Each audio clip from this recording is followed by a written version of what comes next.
So మహిళా కోట పునర్విభజనపై ముందుకే 5 రాష్ట్రాల ఎన్నికల్లోపై బిల్లును ఆమోదింపజేసుకునేందుకు సిద్ధమైనటువంటి కేంద్రం వారాంతానికి ఉభయ సభలు వాయిదా వేసి 2 వారాల్లో ప్రత్యేక సమావేశాలు పెట్టేటువంటి యోచన.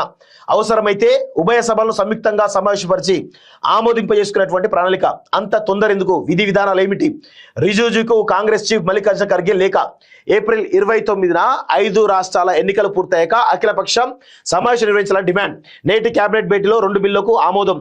పునర్విభజనతో పెరుగున్నటువంటి ఎస్సీ ఎస్టీ స్థానాలు, ఎస్సీ రిజర్వ్డ్ నియోజకవర్గాలు 84 నుంచి 126 కూడా పెరిగేటువంటి అవకాశం ఉన్నట్టుగా తెలుస్తా ఉంది. అదేవిధంగా 47 నుంచి 70కి పెరిగినటువంటి ఎస్టీ నియోజకవర్గాలు 1-2 స్థానాలు ఉన్న చోట్ల రొటేషన్లో మహిళలకు అంటూ చాలా స్పష్టంగా తెలుస్తా ఉంది. సో 50 ఏళ్ల తర్వాత ఈ పునర్విభజన అవుతుందట. సో గతంలో 1952లో ఒకసారి జరిగింది, 1963లో జరిగింది, 1973లో జరిగింది. 3 సార్లు నియోజకవర్గ పునర్విభజన జరిగింది. 1976లో నిలిపేసినటువంటి ఇందిరాగాంధీ 2002లో చేపట్టిన పెరిగిన సీట్ల సంఖ్య అంటూ చూస్తా ఉన్నాం. సో దాదాపు ఇప్పుడు మహిళా రిజర్వేషన్ 33% రిజర్వేషన్ సంబంధించి ఇప్పుడు 2 సంవత్సరాల క్రితమే పార్లమెంట్లో బిల్లు ప్రవేశపెట్టడం జరిగింది. సో అదేవిధంగా ఇప్పుడు నియోజకవర్గ పునర్విభజన జరగలేదు అనుకోండి, 100% ఈ మహిళా బిల్లు ఏదైతే ఇంప్లిమెంటేషన్ అవ్వడం కష్టం. సో మహిళా బిల్లు ఇంప్లిమెంటేషన్ కాకపోతే 100% మహిళలంతా తిరగబడే అవకాశం ఉంటుంది. కాబట్టి ఇప్పుడు ఏదో విధంగా మొక్కుబడిగా అయినా సరే ఈ నియోజకవర్గాలకు సంబంధించినటువంటి పునర్విభజన చేసి సో మహిళా కోటాలు పెంచాలని, మహిళా కోట పెట్టాలనేది బీజేపీ యొక్క ప్రభుత్వం యొక్క ప్రధానమైనటువంటి ఉద్దేశంగా కనబడతా ఉంది. సో దానిలో భాగంగానే ఈ యొక్క సమావేశాల తర్వాత అవసరమైతే 2 వారాలు పెంచేసి మొత్తానికైతే ఈ యొక్క బిల్లులను పార్లమెంట్లో పాస్ చేయించాలని చెప్పేసి చాలా స్పష్టంగా తెలుస్తుంది. సో మరి ఇందులో జమిలీ బిల్లు ఉంటుందా, ఉండదా అనేది పెద్ద బిగ్ క్వశ్చన్ మార్క్ కనబడతా ఉంది. సో దశాబ్దాలుగా కొనసాగుతున్నటువంటి నియోజకవర్గాల పునర్విభజన, మహిళా రిజర్వేషన్ అంశంపై వీలైనంత త్వరగా అడుగులు వేయడానికి కేంద్ర ప్రభుత్వం భావిస్తుండగా అంత తొందర ఏముంది? 5 రాష్ట్రాల ఎన్నికలు పూర్తయ్యేంత వరకు ఆగాలని ప్రతిపక్షాలు సూచిస్తున్నాయి. ఈ బిల్లులపై అఖిలపక్ష సమావేశం ఏర్పాటు చేయాలని డిమాండ్ చేస్తున్నాయి. దీంతో ఈ 2 అంశాలపై సస్పెన్స్ నెలకొన్నది. మహిళా కోటాను ఏ ప్రాతిపదికన చేపడతారు, విధి విధానాలు ఏమిటి, అసలు సవరణ బిల్లులో ఏం ప్రతిపాదించారనే అంశాలతో నోట్ సర్క్యులేట్ చేయాలని ఏప్రిల్ 29న 5 రాష్ట్రాల ఎన్నికలు పూర్తయిన తర్వాత అఖిలపక్ష సమావేశం నిర్వహించాలని కాంగ్రెస్ అధ్యక్షుడు మల్లికార్జున ఖర్గే చెప్తా ఉన్నాడు. సో మరి అంత ఈజీగా ఈ యొక్క బిల్లు, ఈ పునర్విభజన ఇవన్నీ కూడా ముందుకు పోయడానికి అవకాశం ఉంది. అది బీజేపీ తలుచుకుంటే అవుతుంది, కానీ బీజేపీ తలుచుకుంటుందా లేదా అనేది చూడాల్సిన అవసరం అయితే ఉంది. కిరణ్ రిజిజుకు ఎవరు ఖర్గే లేఖ రాశారట. కాంగ్రెస్ సీనియర్ నేత జయరాం రమేష్ ఈ లేఖను రిజిజుకు అందజేశారు.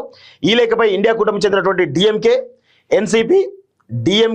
NCP, Shiv Sena, JMM, National Conference, RCP, CPM, CPI, Aam Aadmi Party తదితర ఎంపీలు సంతకాలు చేశారు. నియోజకవర్గాల పునర్విభజన, మహిళా కోటాకు సంబంధించిన బిల్లుపై మోడీ సర్కారు శరవేగంగా పావులు కదుపుతుండడంతో ఇండియా కూటమి నేతలు ప్రత్యేకంగా సమావేశమై ఈ మేరకు నిర్ణయం తీసుకున్నారని చెప్పేసి చాలా స్పష్టంగా అర్థమవుతుంది.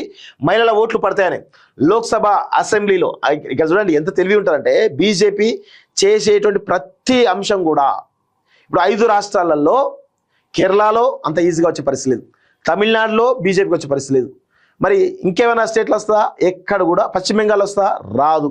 సో పశ్చిమ బెంగాల్ అనేది తెలివిగా ఇది వస్తే కలిసి పశ్చిమ బెంగాల్ అని మార్పు జరుగుతుందని చెప్పేసి చాలా స్పష్టంగా ఈ ఎన్నికలకు ముందే 2 వారాల్లోపు పెట్టాలని చెప్పేసి డిసైడ్ అవుతున్నారు. ఎంత కుట్రదాయిందో చూడండి బీజేపీ.